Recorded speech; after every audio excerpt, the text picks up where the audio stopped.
Fala galera, começando mais um Dev Show Podcast, dessa vez com uma pessoa diferente, vocês estão acostumados a escutar o André falando aí, né? Então, hoje eu tô dando uma de host aqui para dar uma sobre engenharia aqui, que vocês já vão entender por quê. O tema de hoje nós vamos falar sobre over engineering, que já tá difícil de falar, ou, como todo mundo fala aí, a super engenharia. Eu sou o Thiago Bertuzzi e, como diria o Fogaça, menos é mais. Olá pessoal, aqui é o Renato Groff e hoje vamos fazer uma grande homenagem aos fantásticos arquitetos da NASA que vemos em muitas empresas. O sênior de 2 anos. Também, esse pessoal que num momento de delírio cria monstros que fazem cabelos caírem, barrigas crescerem por conta da alimentação e outras coisas do gênero, né? Da má alimentação. Boa noite, pessoal. Sou o Jonathan. E para mim hoje não é nem uma piada, é uma constatação. Para tudo na vida você só vai precisar de WD-40 e Silver Tape. Qualquer coisa extra é over-engineer. Olha, eu tinha um comentário sobre isso, mas é melhor não fazer. Próximo. E aí, pessoal, Everton Jordão aqui e o Renato roubou minha piada. Sinto muito. Olá, pessoal, aqui é o André Seco e o hype só é bom na empresa dos outros. Muito bom.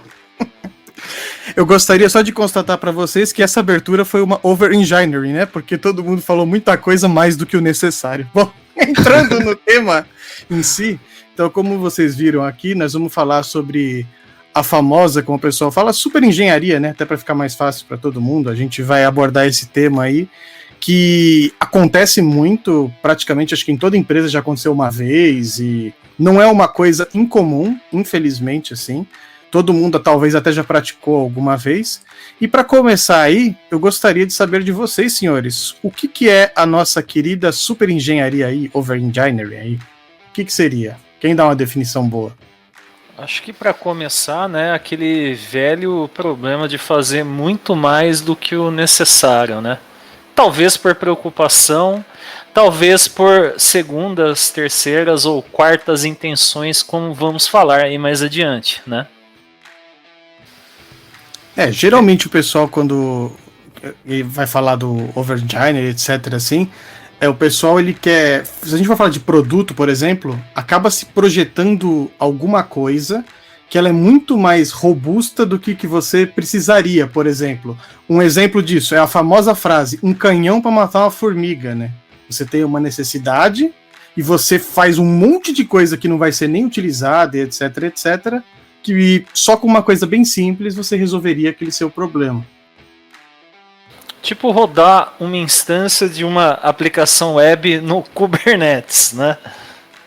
Uma única instância, sem escalar, né? Não deixa de ser um exemplo, né? Você está às vezes colocando mais coisa do que você precisaria para o seu projeto, né? E é uma coisa que, tipo assim, uma vez aconteceu num meetup que a gente fez, o pessoal veio comentar isso, né? O que a gente achava, né? De cara foi matar uma mosca com uma bazuca, ou dependendo do caso, até com um tanque ou uma fragata, né?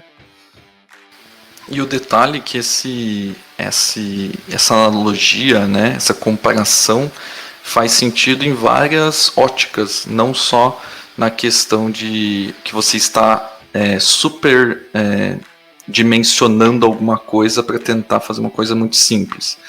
Mas se a gente pensar de outra ótica isso também, eu acredito que seja mais difícil você conseguir matar a mosca com um canhão do que com algo muito mais simples. Então, muitas vezes você está implementando algo gigantesco que nem vai resolver o teu problema. Porque o problema não é também, mas assim, não é só você implementar algo a mais para algo simples, e sim você não resolver o problema com aquilo que você implementou.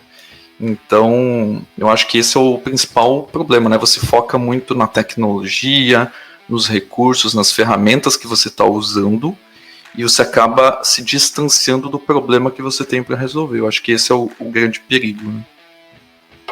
Como o André estava falando aí, às vezes a gente pega um projeto que seja um projeto simples, assim, vamos por assim dizer, e a gente já começa a pensar, nossa, isso daí eu vou usar X patterns, vou montar arquitetura tal, eu vou colocar aqui um banco de dados robusto para subir, talvez eu precise de um NoSQL também para armazenar o cache, tal, e você começa a pensar em um monte de coisa que você quer colocar, assim, quando na verdade você só precisa de uma coisa bem mais simples para resolver aquele problema. Isso acontece direto, cara. Muitos sistemas, como a gente chama, entre aspas, do famoso CRUD, né? Que é aquele sistema que é só um cadastro, ou uma leitura, uma exibição, uma coisa bem simples. Muita gente quer começar, não, aqui eu vou montar uma arquitetura complexa, tal, aí eu já chamo aqui, ou que o pessoal tá hypado, né? O microservice first. Não, isso aqui eu vou colocar microservices, vou começar com isso daqui, colocar, quando na verdade você só precisa do feijão com arroz. Uma persistênciazinha, uma camada de exibição e uma pequena regra de negócio, nada demais, só para fazer um sisteminha simples. Poxa, fazer um CRUD com mensageria usando Kafka, não pode? Não é. Para mostrar como funciona, pode, né? A produção, acho que é melhor não, né? Você sabe que isso daí traz à tona até um assunto que nós já conversamos entre nós aí em grupos... em grupos aí proibidos do WhatsApp, que a gente passa o dia trocando ideias, às vezes falando muita bobagem, né? E assim, já teve lives aí que a gente fez, né? E por exemplo, saiu uma funcionalidade nova no Xamarin ou no ASP.NET Core. Você vai fazer uma demo, direta para mostrar aquela funcionalidade nova, né? Você não vai construir aí um sistema que leva 6 meses para mostrar aquilo. E isso já fomentou até discussões acaloradas em chats aí, porque vai bem de encontro com aquele negócio, né? O que você precisa fazer? Se você está fazendo, às vezes, uma POC numa empresa para, de repente, mostrar alguma coisa, captar alguma venda, sei lá, algo do tipo, não vale a pena. Você não vai ficar 6 meses desenvolvendo uma arquitetura lá que é o estado da arte para mostrar algo numa reunião de meia hora, né? E, ao mesmo tempo, né, tipo, pode ser que você tem uma demanda simples, usar um monte de tecnologias, por mais que você queira usar, você queira falar que você tem experiência naquilo, também não é um bom caminho, né? Sempre, acho que cai sempre naquela questão, né? É um grande clichê falar isso, mas é importante ainda assim, né? De buscar o equilíbrio, né?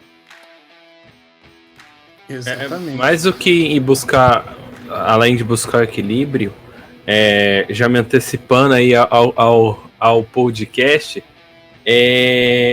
para mim é muito mais difícil, e eu falo isso até fazendo a visão da minha carreira, me levou muito mais tempo a aprender a fazer o simples que resolva do que aprender a fazer arquiteturas complexas. Isso foi, pelo menos no meu caso, é um desafio, assim.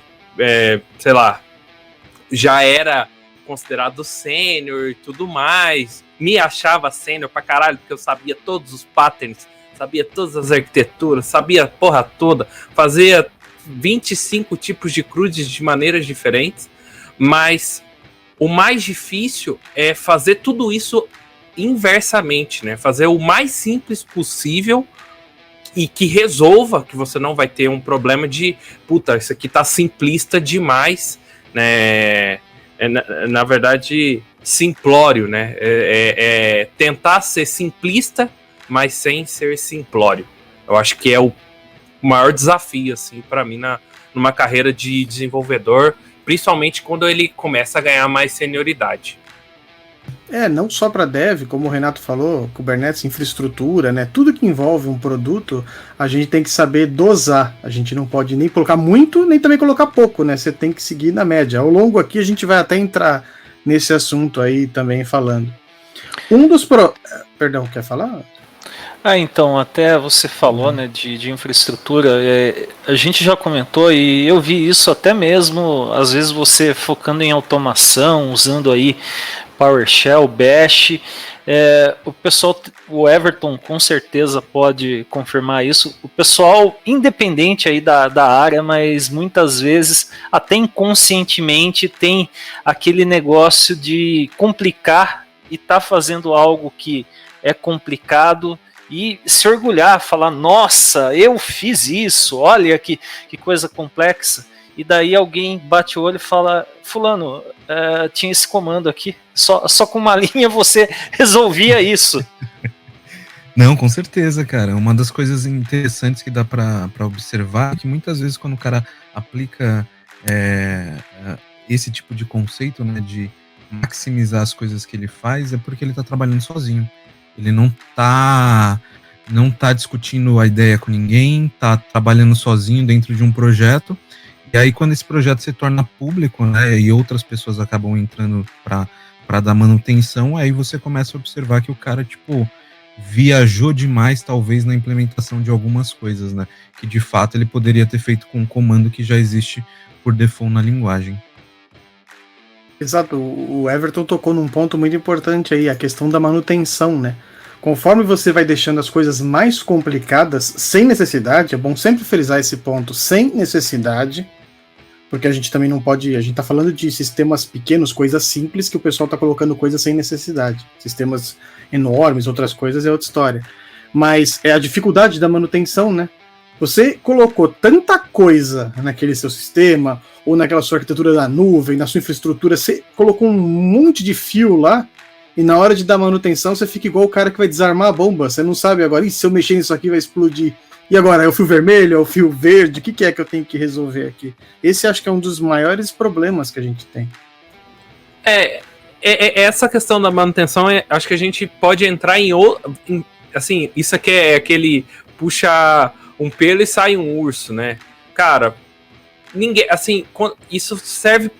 Imagina quando você tá trabalhando em equipe, você fez uma bazuquinha lá pra matar a formiga. Aí você fala, olha aqui meu projeto e tudo mais. Cara, o seu projeto, ninguém vai querer botar a mão, ninguém vai entender, a curva de aprendizado vai ser altíssima. Você vai, olha o meu CRUD aqui, só que é um CRUD utilizando 5 bases de dados ao mesmo tempo. Ou seja, o cara nem vai entender o que você está querendo falar. Assim, Tem várias coisas que a gente pode ir entrando, mas a questão da manutenção acho que é a dor mais dolorida. A questão é que na questão manutenção você já é algo que você já pensa quando você está desenvolvendo, né? A única certeza de um software é que ele vai ter que receber manutenção. Então tudo que você faz, né, em questão de desenvolvimento tem que atender a basicamente 2 coisas: atender ao negócio, né, se satisfazer a solicitação, a resolver aquele problema de negócio, e segundo, se preocupar de forma bem grande com a manutenção, porque você sabe que logo após desenvolver uma feature, provavelmente você vai ter que dar manutenção, vai ter que melhorar, vai ter que fazer alterações, dependendo de como o software você vai ter que uma manutenção proveniente de regras externas, por exemplo, legislação, essas coisas assim. Então é algo que tem uma frequência de manutenção muito alta. E você criar mais empecilhos para que essa manutenção seja mais custosa não faz nem sentido, tanto em termos de tempo, em termos de custo. Então pense sempre quando você está desenvolvendo: como eu vou fazer para que isso seja de fácil manutenção?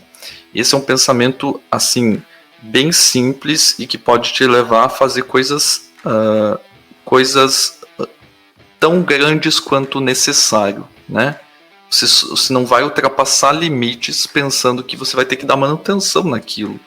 Então você vai resolver o problema da melhor maneira possível, mas você tenta não ultrapassar esses limites que vão te dar dor de cabeça no futuro. Pessoal, Eu gosto de... Desculpe. Não, pode seguir. O pessoal tem um estigma muito grande com a palavra legado, né? Porque, assim, todo mundo quer desenvolver coisa nova, pegar projetos do zero, para daí aproveitar, tomar decisões arquiteturais, tudo isso. Mas muita gente se esquece que uma hora, boa parte do seu trabalho, ao invés de criar coisas novas, tá bom que não vai ser eternamente assim, mas você vai passar momentos muitas vezes tensos aí, dando manutenção em algo que você criou ou de repente que você acabou entrando no meio do projeto e não tem como escapar disso, né? E nisso daí, claro, você precisa tentar implementar as coisas de uma maneira que fique sustentável, né? De repente você cria lá um monte de penduricalho lá no seu projeto e quando passa o tempo você vai vendo, caramba, virou um caos isso daqui. E acontece muito, né? Às vezes chega ao ponto, vocês aí conhecem bem, muitas vezes o pessoal faz outsourcing de código e nessa questão de simplicidade versus complexidade, o pessoal comete verdadeiros atentados, né? Você pede, eu preciso de uma aplicação que faça isso. Vai lá para o pessoal que muitas vezes não está... hoje, pelo menos, a questão física mudou bastante, né? Mas um pessoal que não está com tanto contato aí com a sua equipe interna, né? Quando chega, você fala, putz, era isso e veio outra coisa, né? Aquela imagem clássica da gestão de projetos, né? Que o cara pediu uma gangorra na árvore e assim, no final do projeto a árvore foi dizimada e o banquinho tá jogado num canto lá do gramado, né? Exatamente. E só para completar o ponto aí, eu sempre falo assim pro pessoal que tá desenvolvendo assim, arquitetura, etc, na manutenção do meu código, faça algo que quando uma pessoa bater o olho no seu código, ela entenda sem você precisar explicar. Essa é a maior prova de que a sua arquitetura, o que você fez, assim, ele tá bem feito. Quando o cara bater o olho e fala, pô, entendi o que você fez aqui. Porque se ele entendeu, amanhã ou depois, por ele estar no seu time, ou que ele precisa, ele vai conseguir dar manutenção no que você fez. E quanto mais coisa você coloca, ou quanto mais complexo você deixa, pior é pro futuro. Então sempre é aquela dica, como eu falei brincando no começo, o menos é mais, né? Pode continuar. Pode ser só. Pode seguir já. Não, um erro claro que eu já cometi é aquele famoso vou deixar aqui porque depois no futuro eu vou usar. Assim, para mim é o que mais desponta como cenário que você está fazendo o over-engineer. Você deixar aquela classe de log maluco ou aquele helper que até criptografa Bitcoin, sei lá, uns bagulho muito louco assim que você usou uma vez, mas você achou legal e você fala, não, vou deixar aqui que daqui 3 meses eu vou usar e já vai estar pronto. E 90% dos casos você nunca vai usar aquilo. Faz igual o pessoal, né? Na dúvida, cria uma classe úteis e joga tudo lá dentro. A gente faz isso. Para mim, a definição de classes chamadas helpers e úteis e é polêmico o que eu vou falar agora, desculpem, é quando você tá com um domínio tão pobre e não sabe onde colocar de fato, você vai lá e coloca uma úteis ou helpers. 90% dos casos, para mim, é falha de modelagem. É o famoso puxadinho, né? Traçando um paralelo aí com construção civil, né? Acho que todo mundo já viu aquelas obras que desafiam a lei da gravidade e da lógica, né? Mas além do úteis, o que eu já cansei de ver, sei lá, às vezes você tem uma API e ela faz autenticação via Basic e Auth. E aí, por algum motivo, um corno foi lá e meteu o JWT. E aí você fala, por que tá com JWT? Também. Não, porque vamos usar na frente. Eu falei, mas cara, você não tá usando agora. Por que você colocou um outro tipo de autenticação sendo que não tá usando? Não, mas porque vai usar. Não é um helper, é uma funcionalidade de fato que tá ali por simplesmente alguém na esperança daquilo ser usado algum dia. Exato. Existe um ponto também que tem que ser considerado, é que além da dificuldade da manutenção, como a gente estava falando aqui, tem uma coisa que talvez seja mais perigosa, é a famosa, eu vou implementar algo que eu não conheço. Eu acabei de ler, eu achei sensacional, poxa, eu tô assistindo lá uma live no canal Net, pode ser lá mesmo, já foi com o jabá aqui, e aí eu vi um conceito muito legal que os meninos mostraram, puxa, que legal, caramba, vou pegar isso aqui, amanhã eu já vou colocar lá no meu código em produção lá, sem eu ter pesquisado mais sobre também, sem eu entender, muitas vezes as pessoas, elas pegam o código pronto das coisas, porque eu tô cansado de ver isso quando a gente gera exemplo, às vezes a gente vai fazer alguma coisa conceitual, muita gente fala, mas faz um código, mostra como tá funcionando e tal, e ninguém quer se aplicar aquele conceito. Então você tem uma aprendizagem pela metade, você pega aquilo que você aprendeu pela metade e você já quer colocar aquilo para rodar em produção. Num primeiro momento você bate o olho e fala, nossa, funcionou, tá tudo tranquilo. Só que aí, meu amigo, as dores de cabeça começam por você colocar o que você não conhece. E você sabe que esse tipo de coisa é bastante comum. A gente aí tá sempre fazendo live, às vezes disponibilizando exemplo, né? E o pessoal se empolga, né? E acontece de tudo. Acontece desde que a gente sabe, né? Usar algo que era totalmente desnecessário, né? E adicionando complexidade que só vai trazer problemas a médio e longo prazo. Como já chegou o ponto aí, nem vamos citar nomes, mas vocês já devem ter visto aí brigas épicas em redes sociais, ou mesmo a gente, situações chatas que aconteceram, né, da pessoa falar assim, pegar, utilizar determinada coisa que você fez, né, e chegar ao nível de ter um detrator, né? A pessoa falar, fulano de tal fez isso, e a pessoa colocou no projeto, e não era para colocar, esse cara tem culpa. Peraí, se for assim, né, nossa, a gente vai começar a desenvolver esse sistema como se estivesse na NASA, né? Vai passar 10 anos fazendo simulação para ter certeza que vai subir certo a aplicação, e não existe isso, né? Então, é aquele negócio. Muitas vezes você vê alguém falando de uma tecnologia, mostrando uma possibilidade interessante, mas não leve isso como uma verdade absoluta, né? Tente julgar um pouco o que você vê e analisar se realmente faz sentido, né? Não haja aí fazendo uma piada aí bem frequente das nossas vidas, né? Não haja como gado, né? Exatamente. Voltando na questão do perigo de implementar o que eu não conheço, eu sou um pouco mais radical que o Bertuzzi falou, até bonitinho, né, mais polido. Eu acho que se você não conhece algo em profundidade, e o que eu quero falar com profundidade? Você não precisa ser o mantenedor daquela parada, conhecer como que funciona o assembly por trás daquela funcionalidade e tudo mais. Mas você tem que ter, no mínimo, feito vários testes, analisado outras soluções que são que resolvem o mesmo problema, feito algum tipo de benchmark, ou analisando na internet, ou você fazendo suas próprias POCs e analisando esse benchmark. E o mais importante que eu acho, né? Ver qual o impacto daquela solução na no teu sistema. Porque muitas vezes é um padrão, é alguma ferramenta, é alguma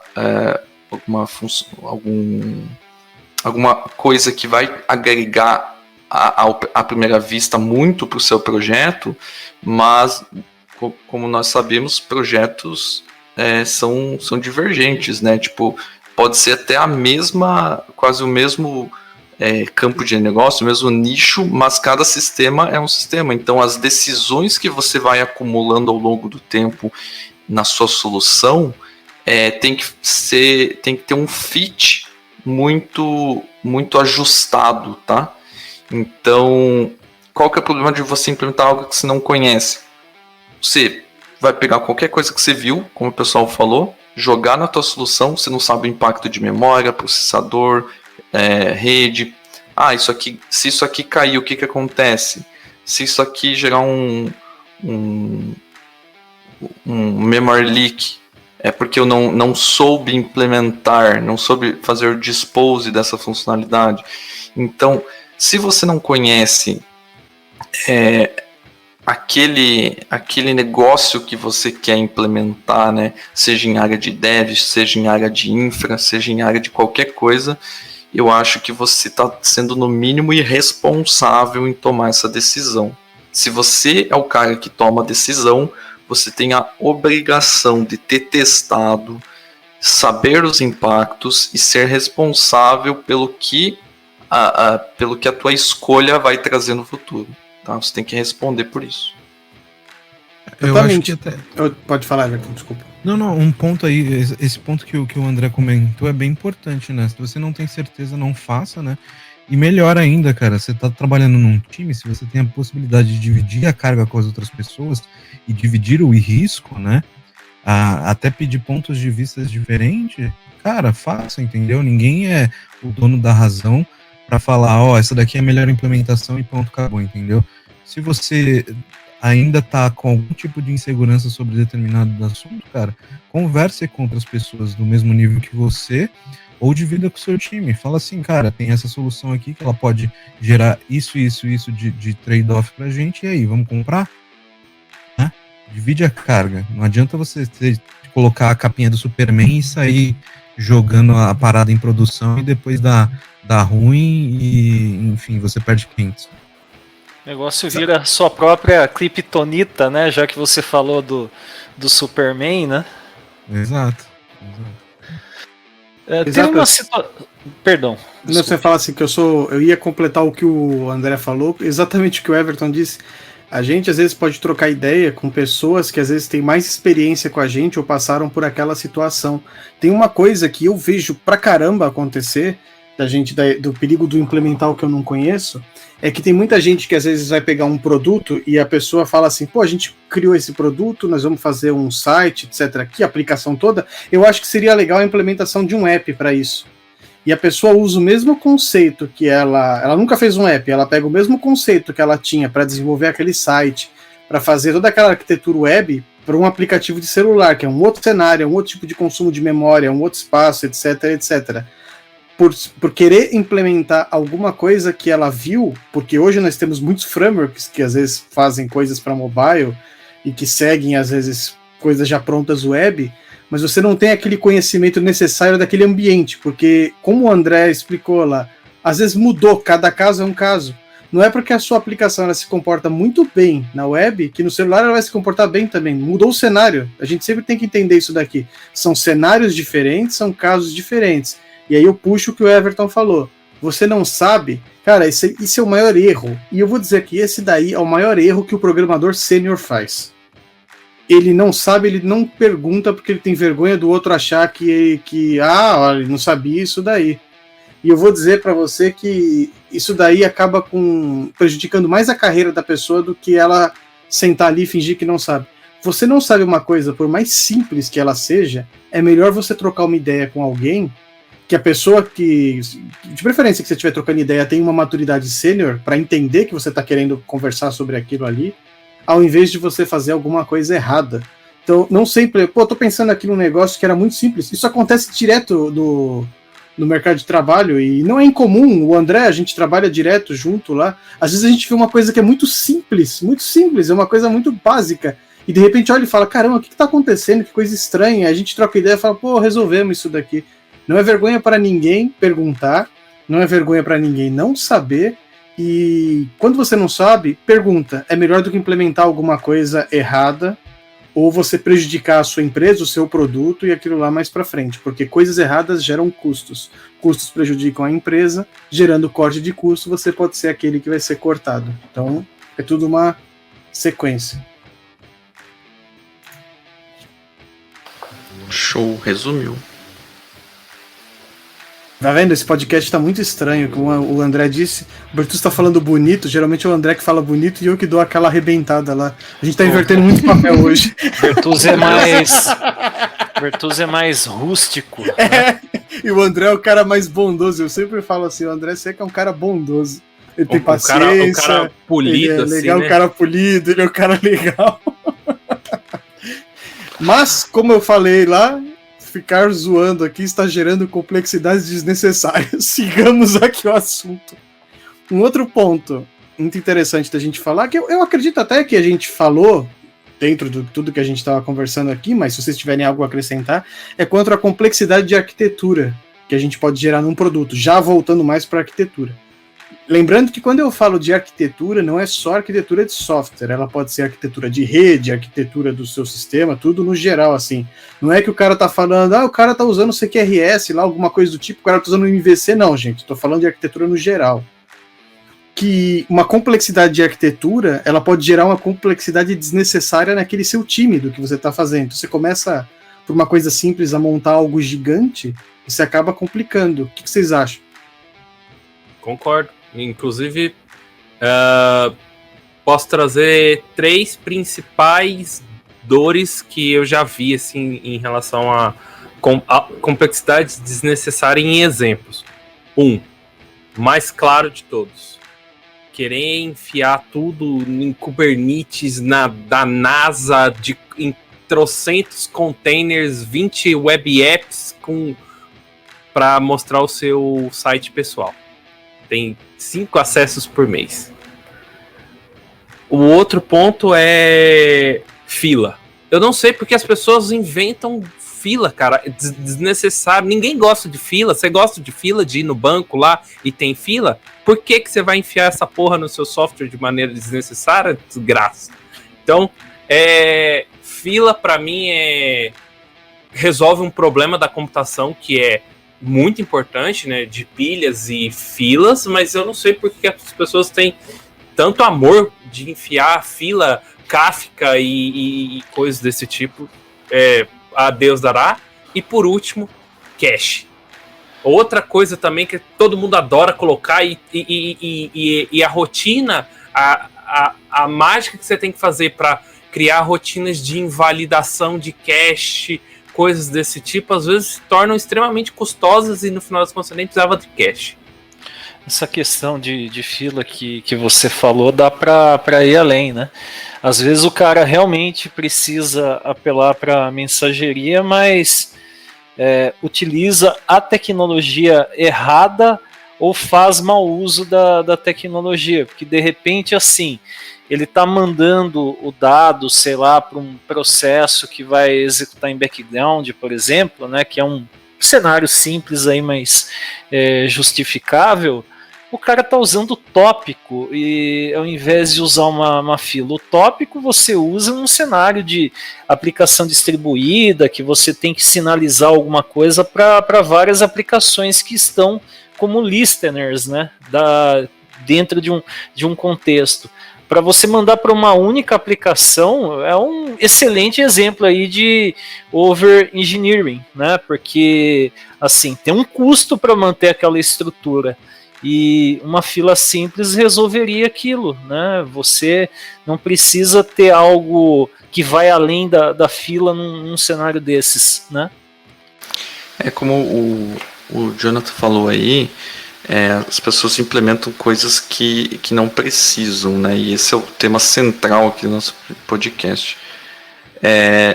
Mas o que eu acho que pode ser algo que faça com que isso acabe, essa questão de montar uma arquitetura gigantesca para resolver pouca coisa e utilizar, enfim, coisas que você acha que é necessário, você acha que é legal e não necessariamente né? Eu acho que você sempre, quando você faz uma escolha técnica, você tem que estar embasado pelo negócio. Não existe... bom, deixa eu reformular aqui para não ser mal entendido, né? Sempre que você quer resolver um problema, né, e você vai escolher uma tecnologia para isso, você tem que pensar nessa tecnologia embasado no problema de negócio. E por que eu falo isso? O Jonathan falou da questão de a pessoa quer usar fila e não sei o que. Aí você pensa, vamos ver se esse cara precisa usar fila. Os seus processos rodam de forma síncrona ou assíncrona? É tudo síncrono. Beleza, você faz um cadastro lá, cai no banco e é isso. E ele mostra para o usuário e várias consultas e não tem mais nenhum tipo de outro processamento. Então, por que raios que você quer fila? Você não tem necessidade de utilizar nenhuma tarefa assíncrona. Você não tem que deixar algum processamento para ser feito de forma distribuída, de forma que não seja em real time, por exemplo, né? Então, vamos pôr um exemplo aí. Você tem aí um e-commerce, por exemplo, né? Que é um exemplo bem usado. E aí você tem a parte de pagamentos. Pega uma Amazon da vida, tá? Você vai lá fazer a sua compra, colocar no carrinho e tudo mais, você vai querer fechar aquela compra, vai querer fechar aquele pedido, né? E aí você decide por dar o comprar, e isso vai gerar uma série de outras coisas no site, tá? Que no caso da Amazon, eles criam um pedido em si, né? E aí eles fazem os desdobramentos, que são a parte de pagamento e tudo mais. Então, como é algo que é gigantesco, e você muito provavelmente teria problemas em processar isso de forma síncrona, né, a parte de pagamento, porque você depende de operadora de cartão, você depende de um monte de fatores, você deixa isso ser processado não de forma síncrona, né? Você delega isso para outros workers que vão processar de forma síncrona. Então você tem uma justificativa para usar fila nesse caso. Você deixa isso armazenado para que outros N-workers venham e processem aquele determinado pedido, aquele determinado pagamento, etc. Mas percebe que essa necessidade de utilizar fila vem por causa de uma necessidade de negócio. Porque o que vai acontecer se você não usar fila numa Amazon da vida? Você vai tentar fechar o pedido, ele vai tentar bater na operadora de cartão, tudo isso enquanto você está esperando, né, o loading ali na tela. E aí, se acontecer alguma coisa, der certo ou der errado, ele vai ter que retornar para a tua tela. O tempo que você desprende para esperar, o tempo que o cliente tem que ficar esperando naquela página para ter um feedback, e as chances, devido aos grandes acessos, né, o grande volume de acessos, as chances disso dar algum problema, ter que ser reprocessado, ter que ser revisto de alguma forma, é muito grande. Então eles não querem correr esse risco de ter uma tentativa e frustrar o usuário. Então muitas vezes você delega isso para outras partes, utilizando a fila e mensageria como um todo, como forma de integração, né, de comunicação aí, e isso resolve. Mas o ponto que eu quero chegar você sempre tem que estar embasado por decisões, por necessidades do negócio. Cache, mesma coisa. O exemplo do e-commerce é muito bom porque ele é um cenário muito complexo, né? Então você está numa Black Friday. Você roda uma Black Friday sem cache? Não roda. Então você não vai ficar batendo sempre no banco de dados, buscando o catálogo de produtos, os preços e tudo mais, a cada vez que um usuário acessa o teu site. Você não vive sem cache num caso desses. Então, é uma demanda de negócio que está falando, você precisa resolver isso e você tem que utilizar alguma tecnologia que resolva esse tipo de coisa. E não o contrário, vou utilizar, mas eu nem sei se eu preciso, né? Então, essa que é o ponto, é a dica, né? Para você saber o que você precisa, olha para o negócio, olha para a necessidade cru do seu domínio. E aí sim você pensa nas soluções. Até complementando você, André, essa parte que você falou, né, de até separar processamentos usando mensageria, acho que vocês já devem ter visto isso, né? Tem gente que acaba também fazendo aí implementações bizarras de criar processamentos assíncronos, abrir threads no meio de uma aplicação web. E, putz, isso daí pode virar uma tragédia. Eu já vi servidor de banco de dados dentro de instituição financeira ser derrubado, ferrar várias aplicações, porque parece que o cara descobriu que existe processamento assíncrono, processamento paralelo, thread, saiu usando por tudo numa aplicação web, aí ficava coisa alocada, não trabalhava da melhor maneira, e isso bagunçou tudo e teve efeito no banco de dados e várias aplicações penduradas, parou tudo em produção. E aí vai também naquele velho caso, né? O pessoal muito acomodado, teste local. Teste local é uma maravilha. Você, com 10 registros, você nunca, a não ser que você faça uma bobagem colossal, você nunca vai ver problemas de lentidão, né? E completando essa do teste local, cara, se as pessoas soubessem a facilidade que é hoje criar um simples teste de carga, bem simplão, se for o caso, elas iriam se surpreender, assim. Cara, é muito simples, tanto em sei lá, o Azure DevOps tem a suíte de teste. Puta, não quero pagar, não tem dinheiro, não sei. Cara, tem o JMeter, sabe? Você vai lá, cria requisição 10 vezes por segundo. Tem o runner do Postman agora. É só você clicar lá no seu negócio do Postman, clicar e ele entra em loop para fazer teste de estresse, assim. Lógico, você precisa de um teste de estresse de banco, uma coisa assim mais trabalhada. Beleza, mas tem soluções muito simples para você testar a carga da sua aplicação e outros tipos de teste também. Exatamente. Assim, hoje, no mundo de hoje, está muito mais fácil do que era muito tempo atrás, então não tem muito desculpa para você não testar, não ver a melhor solução, não estudar, não correr atrás. Aí entrando nesse ponto que a gente está falando, poxa, no mundo de hoje a gente tem muita solução. A gente acho que também tem como eu diria dizer assim, uma over-engineering em informação. Por quê? Porque a gente acaba entrando num ponto que é o hype, né? O hype das tecnologias novas, que pode ser um grande vilão para você acabar colocando muitas coisas na sua aplicação. Eu acho que o maior hype que todo mundo sabe, que eu achei que no ano passado ia terminar, mas pelo jeito ainda continua, é o famoso hype que foi um dos maiores, que foi o hype do microservice, né? Tudo tem que estar agora orientado a serviço, etc, etc. Então, a minha aplicação ela tem que começar orientada a serviço já, não importa o que ela seja. Não deixa de ser um over-engineer, você está fazendo alguma coisa para algo que você não precisa.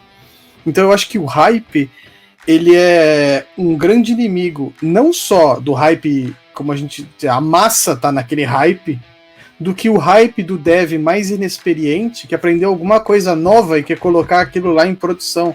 Então ele acabou de estudar, acabou de fazer a POC, que nem o André falou, ele testou bem, tudo certinho lá, falou, caramba, eu sei isso daqui, bem legal.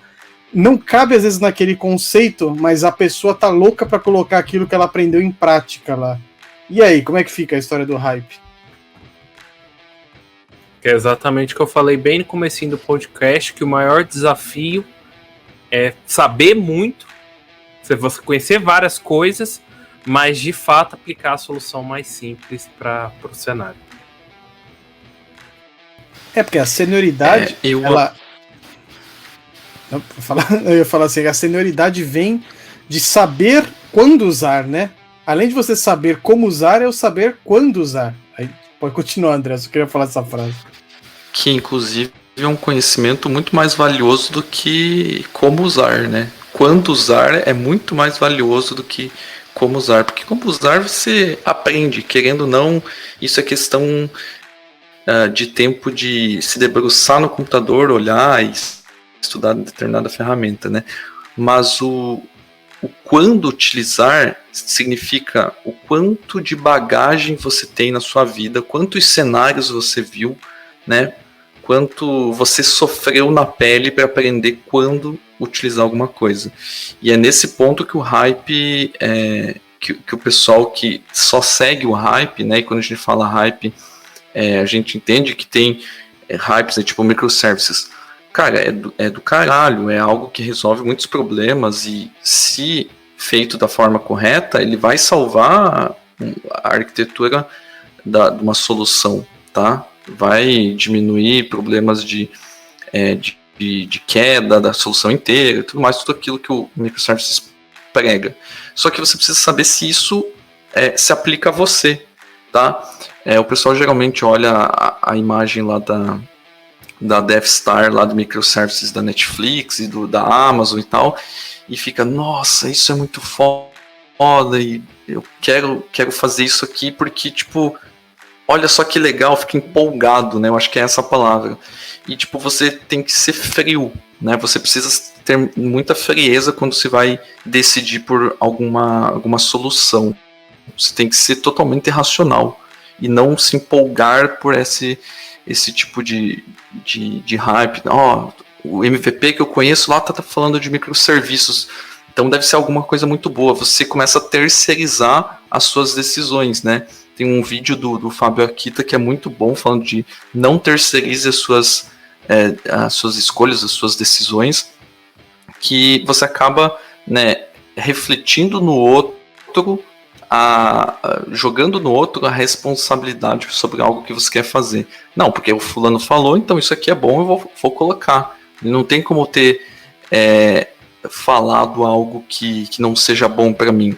Só que você peca no aspecto que o fulano de tal nem te conhece e ele não sabe o projeto que você tá tocando. Ele não sabe o seu cenário, não sabe a arquitetura, não sabe o conjunto de componentes que você tem na sua solução.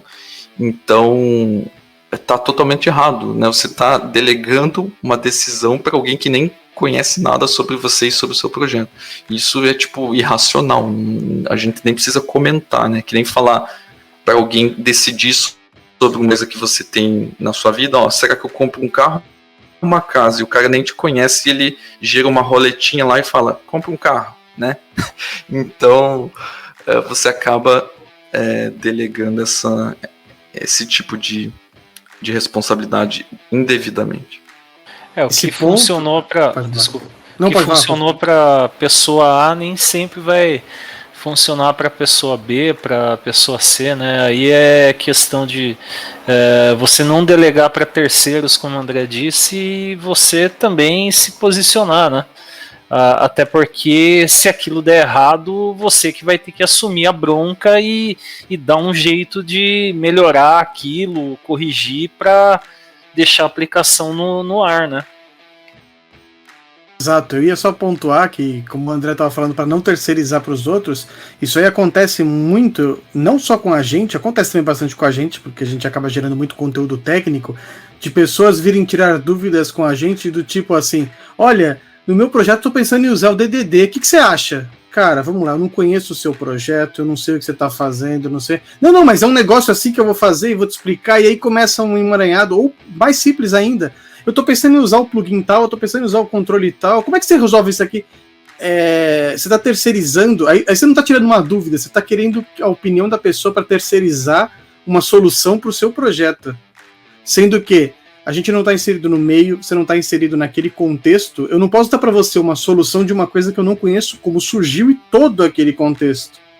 E aí entra naquele ponto, para eu entender todo aquele contexto, ou quem está resolvendo aquele problema, tecnicamente ela teria que trabalhar no seu projeto, aí já é uma consultoria, uma coisa bem diferente do que você cair nessa questão da dúvida, que a gente às vezes confunde muito isso daí.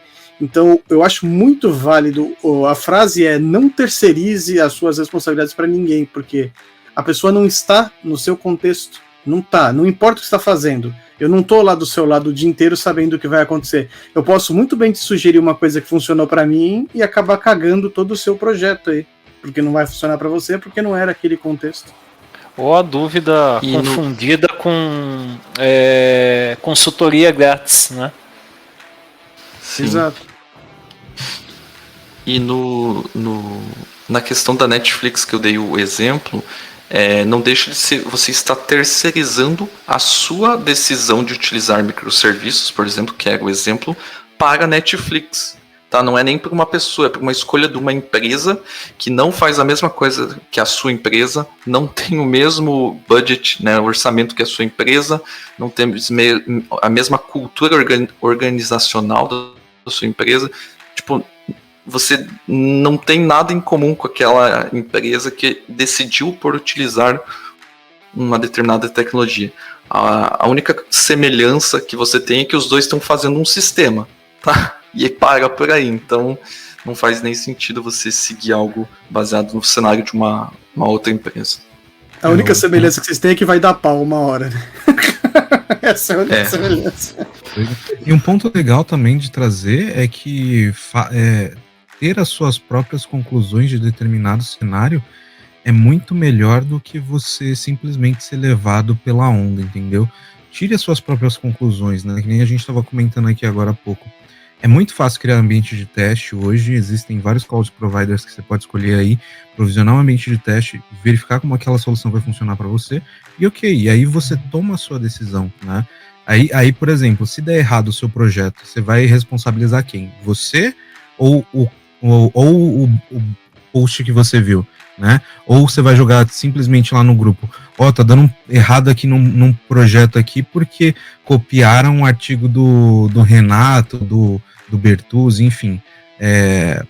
Você assuma a bronca, né, também de, tipo, virar a responsa para você, porque você foi preguiçoso, né? Você não quis se dar o trabalho de observar como aquilo funcionaria dentro do seu ambiente específico, né? Exatamente. Muito show. Eu queria aproveitar aqui para puxar, que a gente já está falando do hype, a gente está falando de teste e conhecimento. Existe, que acho que tem tudo a ver com esse assunto, que é a questão a pessoa, às vezes o profissional, ela confunde muito os projetos pessoais dela com os projetos da empresa, né? Então o cara, ele tá naquele hype, poxa, aprendi um framework legal, alguma coisa bacana, tô fazendo aqui nos meus projetos, pô, isso aqui seria muito legal para eu usar aqui no meu projeto da empresa, que tá gerando custo, ou vai ter etc, e sai implantando, puxando a questão anterior do hype. Então você tá complicando aquela história assim, aprendi Angular, tô usando o Angular para fazer um sistema meu aqui pro gerenciamento do meu prédio aqui, pro pessoal que recebe encomenda. Poxa, achei sensacional aqui, vou usar aqui no contexto da empresa, etc, ou outra linguagem, ou outro framework, alguma coisa, que a gente puxa tudo que veio anteriormente lá, o time não tá preparado, ou você tem pouca experiência com isso daí. Então às vezes a gente pega algumas pessoas, ou às vezes até mais mesmo, aquela confusão mental do funciona legal no meu projeto aqui, mas talvez não funcione legal no corporativo, não funcione legal no produto que eu tô fazendo aqui. O que vocês acham? Eu acho que entra no mesmo ponto que a gente comentou, que é cenário, né? Você tem dois cenários diferentes, então eu acho muito válido você estudar em projetos pessoais e poder sim trazer para projetos profissionais, desde que isso faça sentido. Você não vai trazer de forma irresponsável. Então, sempre tem que olhar para a questão do contexto, né, que você está inserido na empresa, se aquilo faz sentido. E como a gente já falou, né, não deixar se levar pelo hype, fazendo escolhas mais baseadas aí na razão. Então, isso daí também tem a questão do cara transformar o projeto da empresa numa iniciativa pessoal. Porque o cara quer utilizar o tempo do trabalho dele como um laboratório para aprender novas tecnologias, né? O pessoal sempre relata isso, né? Acho que todo mundo já viu também. Infelizmente acontece. Eu já vi casos assim de acontecer absurdos do tipo boa parte da equipe falar, olha, tem essa solução pronta de mercado, o preço compensa, vamos utilizar isso. E o cara, por gozar aí de uma amizade, ter aí favores trocados aí com quem paga a conta, né? Falar, não, vamos desenvolver nossa solução própria. E depois aquilo virar um grande monstro, né? E você ter que jogar fora e falar, olha, eu tinha falado, né? Agora a gente vai ter que arrancar isso de um sistema para colocar daí a solução do mercado. E poderia ter sido feito isso logo no começo, economizando tempo, economizando esforço, economizando estresse, né? E todo mundo entregando algo que era o esperado. Até porque muitas vezes desenvolver um framework ou uma solução que vai além do que o seu negócio pede já é um ótimo indício de que você está fazendo algo a mais e que está gastando tempo e não vai acabar encavalando o cronograma e bagunçando aí todo o andamento do seu projeto. Eu ia comentar isso, cara. É muito comum, na verdade, em alguns momentos o gestor te traz um problema para o time, daí fica um cara trabalhando em cima de uma solução, desenvolvendo de fato do zero, e já tem, por exemplo, uma ferramenta open source que o cara não vai ter que desembolsar R$1, né? Ele só vai ter que entender como implementar aquilo dentro do ambiente dele, e e ela vai funcionar na mesma proposta que você iria desenvolver, né? E muitas vezes o roadmap de soluções caseiras, né, é muito prejudicado por N problemas do dia a dia. Por exemplo, podem surgir outras demandas dentro da sua empresa que eles vão tirar o foco desse seu projeto individual, né, que acabou virando um projeto dentro da empresa, e aí esse roadmap vai ficando cada vez mais defasado, né, sendo que se você estivesse utilizando aquela ferramenta open source, tem um grupo de pessoas trabalhando em cima daquilo, né, muitas vezes está dentro de uma fundação, né, que existe uma grana que é injetada ali, então, cara, para que você vai pegar a grana da sua empresa que você poderia estar, sei lá, distribuindo até como um incentivo dentro de PLR e tal, para pagar um cara que vai desenvolver uma solução caseira, e se esse cara, porventura, tem escolhido alguma prática ruim dentro do código dele, você vai acabar criando um monstro e ninguém vai querer tocar naquilo, né? Que foi uma coisa que a gente comentou no começo. Que é um bom exemplo até em cima do que você falou, Everton, de ter uma fundação por trás. Hoje que o pessoal está comentando muito sobre migração para nuvem, utilizar serviços em nuvem, tem um portfólio grande de soluções dentro da Cloud Native, né? Então você tem de tudo lá, tem solução de monitoramento, solução de segurança. E por que você usaria um serviço desse tipo?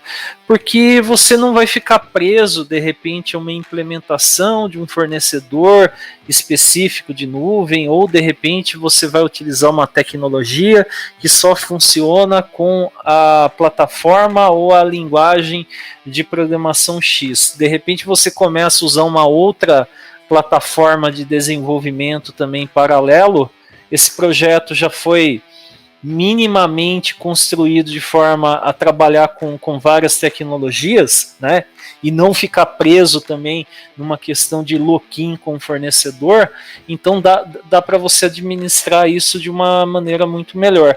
Aí é só questão, claro, de você pesquisar, né, então dá uma olhada lá no que tem na Cloud Native quando você vai desenvolver algo novo. Muitas vezes vai te poupar tempo aí, até evitando você reinventar a roda, né? Que algo que acontece muito, e sendo aí um projeto aí que tem um engajamento grande de comunidades técnicas por trás, você vai ter mais segurança, né? Exato. Muito show. Boa. E aqui, pra gente colocar a cereja no bolo, a tampa na garrafa e etc, etc, sem colocar mais frases para não dar overengine de frases. E aí, como é que eu identifico hoje? O cara que tá escutando, escutou tudo isso até agora, e aí ele olhou e pensou assim e falou assim, não, tá, eu não faço isso, peraí, será que eu faço isso? Como é que eu identifico se eu tô fazendo overengineering? E aí? Como é que eu sei se eu tô usando mais do que eu preciso hoje? Se você vê que tem uma solução muito usada no mercado que faz a mesma coisa, sinto muito, né? Ou significa, né, Renato? Parafraseando aí um famoso cantor, né? Não vamos replicar a piada para evitar problemas, né? Significa. Para mim é é lógico, partindo da premissa que você faça testes unitários ou algum desse tipo na sua aplicação, para mim um dos diagnósticos é rodar a cobertura e ver o quanto de linha de código está sendo coberto pelos seus testes, que teoricamente são os de fato que você usa na aplicação. Às vezes tem um descasamento muito grande de cobertura porque o teste nem está tocando naquela sua classe helper lá, que existe na sua aplicação e o teste não tocou. Isso pode ser um sinal. O outro ponto é, para quem não usa Visual Studio, que é a melhor ideia do planeta Terra, eu não sei como faria em outras coisas, mas ver a quantidade de funções, se existem funções que não estão sendo chamadas em lugar nenhum, né? Aquelas métodos que estão lá órfãos dentro do seu código, é uma das boas maneiras. E, cara, de modo geral, não tem muita mágica, né? Porque é o que a gente falou, né? Só as porradas que a vida te dá que você vai aprender quando usar ou não usar alguma arquitetura. Mas eu acho que a gente deu ótimos sinais aqui de coisas que acontecem que são ruins, né? O que eu acho na questão de identificar se você pratica overengineering ou não, o que o Jonathan falou, eu acho que é mais palpável para você descobrir, só que é mais para você descobrir lixos no código, tipo o que você não está usando e tal, para você refatorar e tudo mais. Na questão de overengineering, se você não tiver esses lixos de código que você pode eliminar porque não usa e tudo mais, acho que é muito mais difícil se identificar o que você usa, porém não agrega nada para a aplicação. Por exemplo, eu e o Bertuzzi fizemos até uma palestra lá no canal .NET e gerou até uma certa polêmica a gente falando da camada de application do padrão lá do DDD, né? E a gente falou, se você vai seguir um template aí de camadas do DDD, estou fazendo aspas aqui, que não existe template, obviamente, né? Você tem uma série aí de patterns que você pode utilizar, mas se você utiliza alguma coisa só por, preciso utilizar isso para atender um tipo de padrão, porém aquela coisa específica não agrega valor para sua aplicação, isso você não deixa de estar causando um overengineering, porque você está implementando várias coisas, o seu fluxo de código passa muitas vezes por essa parte aí que não necessitava, mas ela não agrega nada à aplicação. Então, no caso lá do DDD, a gente tem a camada application, e eu falei, se você utiliza a camada de application simplesmente como um proxy da sua camada de apresentação para a sua camada lá de domínio, por exemplo, né, para o seu domain service, por exemplo.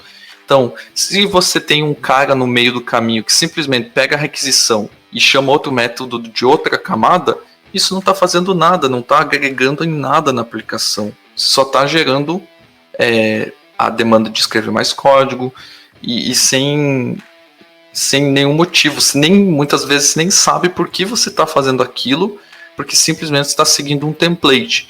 Então, como identificar se você pratica overengineering?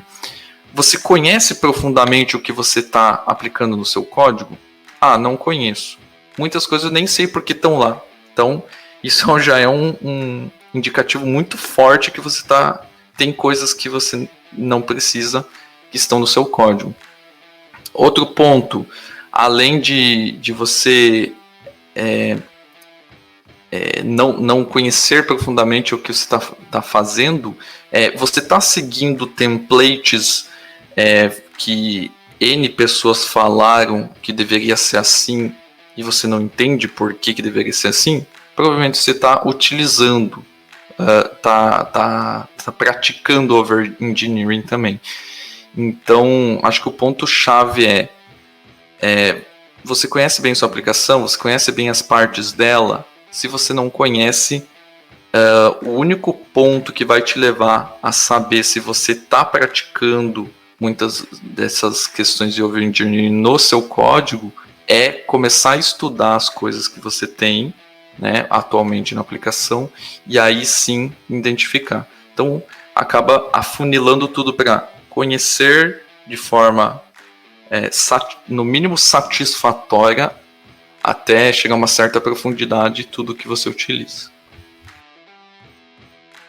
Show de bola. E o mais simples de tudo, você quer saber se você está praticando engineering, superioridade, um monte de engenharia, está enchendo o seu código de coisa, está fazendo tudo que a gente falou até agora. Se você ainda não entendeu se está fazendo ou não, vou te dar uma dica. Pega o podcast, volta ele pro começo e olha de novo todos os pontos.